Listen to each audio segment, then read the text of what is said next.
ALP Komite Kota Bandung.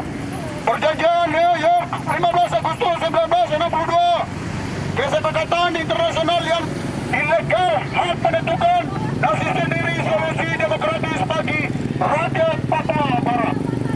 Pernyataan sikap penandatanganan perjanjian New York argumen antara Belanda dan Indonesia terkait sengketa wilayah West Papua Niguinea, Papua Barat pada tanggal 15 Agustus 1962 dilakukan tanpa keterlibatan satu wakil pun dari rakyat Papua, padahal perjanjian itu berkaitan dengan keberlangsungan hidup rakyat Papua. Perjanjian ini mengatur masa depan wilayah Papua Barat yang terdiri dari 29 pasal yang mengatur 3 macam hal, di mana pada pasal 14 sampai 21 mengatur tentang penentuan nasib sendiri determination yang dilaksanakan pada praktek internasional, yaitu satu orang satu suara, one by one vote voted, dan pasal 12 dan 13 yang mengatur transfer administrasi dari Badan Pemerintah sementara PBB UNTEA kepada Indonesia setelah transfer administrasi dilakukan pada 1 Mei 1963. Indonesia yang diberi tanggung jawab untuk mempersiapkan pelaksanaan penentuan nasib sendiri dan pembangunan di Papua tidak berjalankan sesuai kesepakatan dalam perjanjian New York. Indonesia malah melakukan perkondisian wilayah melalui operasi militer dan penuntasan gerakan perkemerdekaan rakyat Papua. Lebih ironis, sebelum proses penentuan nasib sendiri dilakukan, tepat 7 April 1967, beberapa perusahaan pertambangan milik negara imperialis Amerika telah menandatangani kontrak pertawaran dengan pemerintah Indonesia. Klaim atas wilayah Papua sudah dilakukan oleh Indonesia dengan kontrak pertama Freeport 2 tahun sebelum penentuan pendapat rakyat Papua (PPRA), sehingga dari 7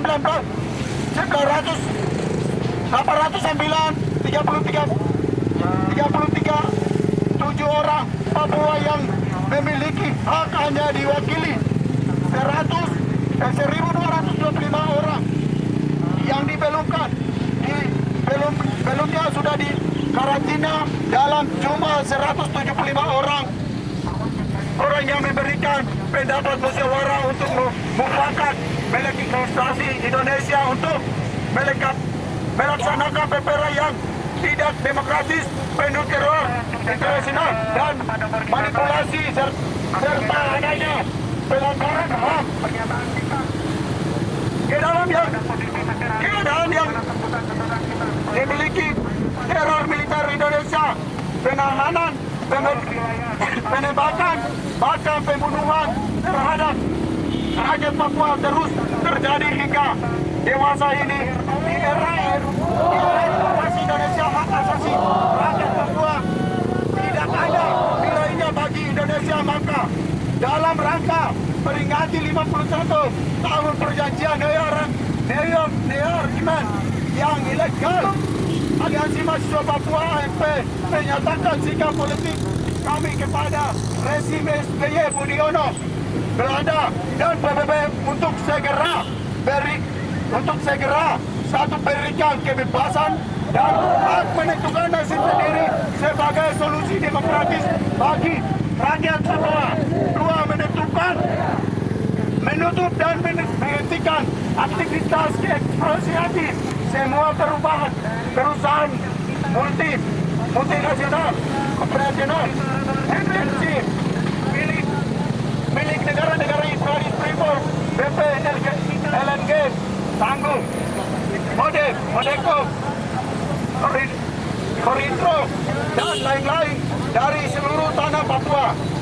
Dan juga menarik militer Indonesia, TNI, Polri, organik dan non-organik dari seluruh tanah Papua untuk menghentikan segala bentuk kejahatan terhadap kemanusiaan. kemanusiaan oleh negara Indonesia terhadap rakyat Papua. Cepat buka ruang demokrasi di seluruh tanah Papua. Demikian pernyataan sikap ini dibuat. Kami akan terus melakukan perlawanan terhadap segala bentuk perjanjian, penindasan, dan pengisapan terhadap bangsa dan rakyat Papua Barat. Salam pemberontak, Koordinator Asli, Ferry Maguire. Betul. Papua!